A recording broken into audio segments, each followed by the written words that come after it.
न्यारी बहू का ससुराल। रवि, आज तुम फिर से अपनी माँ के घर गए थे। घर में घुसते ही श्रेया ने सीधा सवाल किया। रवि ने पहले कुछ सोचा, फिर जवाब दिया। श्रेया, वो मेरी माँ है। पापा की तबीयत ठीक नहीं रहती। माँ हमेशा परेशान रहती है। मैं उनका अकेला सहारा हूँ। श्रेया को इन बातों से कोई फर्क नहीं पड़ रहा था। मुँह बनाते हुए श्रेया ने कहा, वो सब मैं नहीं जानती। मैं तो बस इतना चाहती हूँ कि तुमने उनसे अलग होते हुए मुझसे वादा किया था कि अपने घरवालों से कोई मतलब नहीं रखोगे। मैं सब जानती हूँ। जब तो बहू बेटे को घर से निकाल दिया, अब बेटे की कमाई के चक्कर में उसे बार बार बुलाते रहते हैं। रवि को बहुत गुस्सा आ रहा था, लेकिन घर में कलेश न हो इसलिए उसने खुद को संभालते हुए कहा, देखो श्रेया, पैसों के लिए मेरे पापा की पेंशन की ही काफ़ी है, और रही बात वहाँ जाने की, तो मेरे सिवा उनका है ही कौन। पापा की बीमारी को देखते हुए मेरा फ़र्ज़ है कि मैं उनका ध्यान रखूं। बेटा होने के नाते मेरा भी तो कुछ फ़र्ज़ है।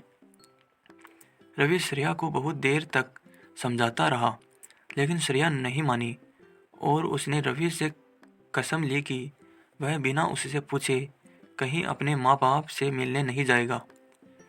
रवि श्रेया का स्वभाव जानता था। अगर उसके मन का काम न करो तो वह बहुत ज़्यादा गुस्सा हो जाती है। अगर डिप्रेशन में चली जाती है, जहाँ तक कि आत्महत्या भी करने का विचार करने लगती है।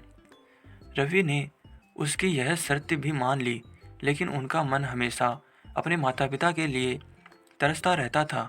उसे आज भी याद है कैसे पापा ने अपना पेट काट कर उसे पढ़ाया लिखाया, रवि की हर इच्छा पूरी की, जहाँ तक कि रिश्तेदारों के दबाव में न आकर रवि को अपनी पसंद की लड़की से शादी करने की इजाज़त दी।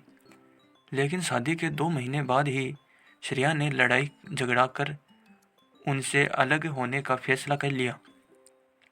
रवि के पिता जगन्नाथ जी ने एक दिन रवि से बात की, बेटा, अगर बहू हम लोगों के साथ खुश नहीं है तो तुम अलग हो जा, हमारी चिंता मत कर।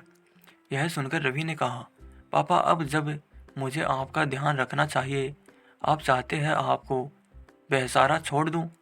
यह मुझसे नहीं होगा। रवि की माँ शांति जी ने कहा, बेटा सही तो कह रहा है।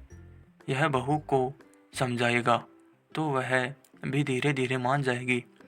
आपकी भी तबीयत ठीक नहीं रहती।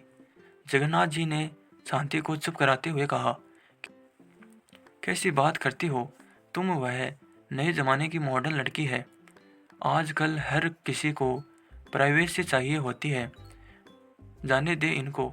बेटा रवि, तुम बहू को लेकर जहाँ वह जाना चाहे चले जाओ, हमारी चिंता मत करो। रवि अकेला टेरेस पर खड़े होकर यही सब सोच रहा था।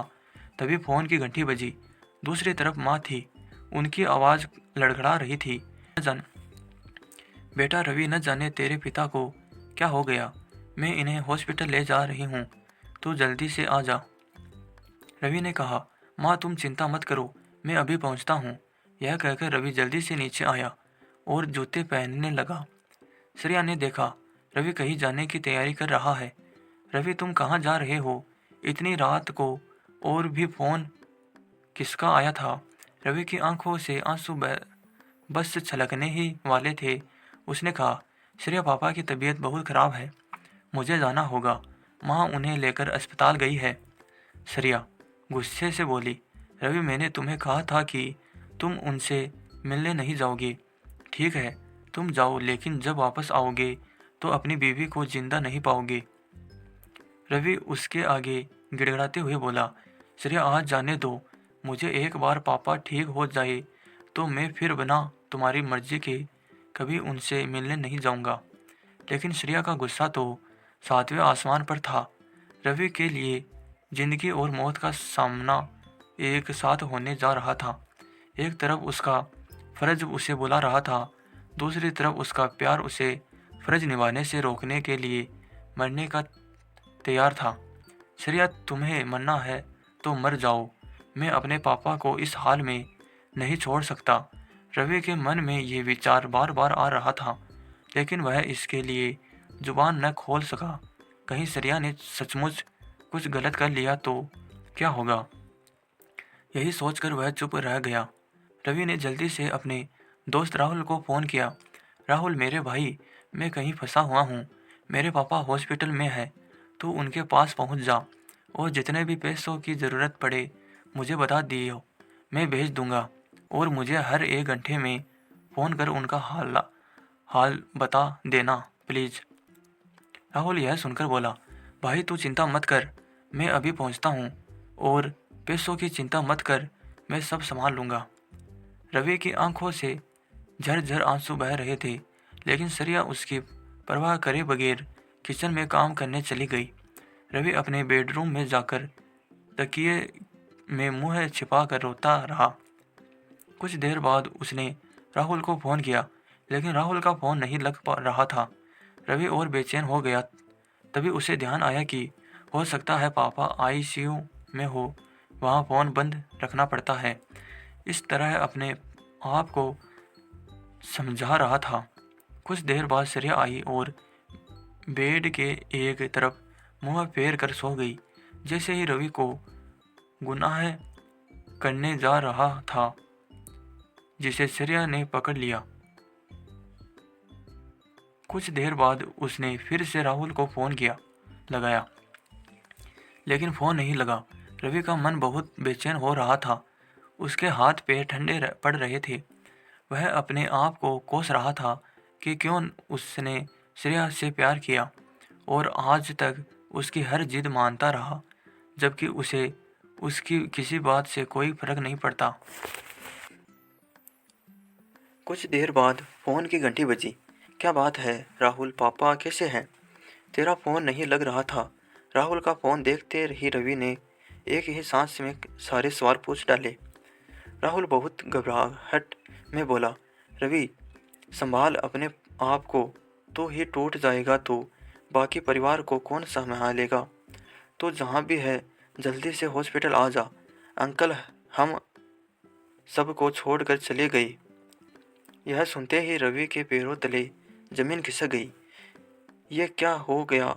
अभी शाम को ही तो वह उसने मिल कर आया था। काश वह आखिरी समय में अपने पिता के साथ होता। वह जोर जोर से रोने लगा। उसकी